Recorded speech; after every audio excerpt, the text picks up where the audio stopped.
אהלן ברק, מה נשמע? ברוך השם, מצוין. אז ככה, תקשיב, יש סיפור כזה. יש לי דירה בבעלותי, שאני משכיר אותה לשוכר 5 חודשים כבר, הוא לא משלם לי את דמי השכירות שלי. מה עושים? שאלה טובה שאלת, ובדיוק בשביל זה אנחנו פונים לבית המשפט השלום לתביעה לפינוי מושכר. תביעה לסילוק יד. אנחנו נגיש תביעה עם תצהיר, עם אסמכתאות המאמתות את כלל טענותינו, נגיש את זה מיד לשוכר הסוחר, הוא מחובתו להגיש כתב הגנה תוך 30 יום. ככל ויגיש כתב הגנה, יתקיים דיון ויהיה בעזרת השם פסק דין לטובתך.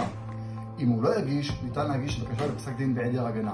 עוד הערה, התביעה, הסעד העיקרי בה בתביעה לפינוי מושכר הוא פינוי מושכר. אם יש לך נזקים בדירה, נזקים כספיים, תוכל לתבוע בתביעה נפרדת. בדרך אגב, אם הוא לא יתפנה מהדירה, זה כבר בהוצאה לפועל. להצלחה.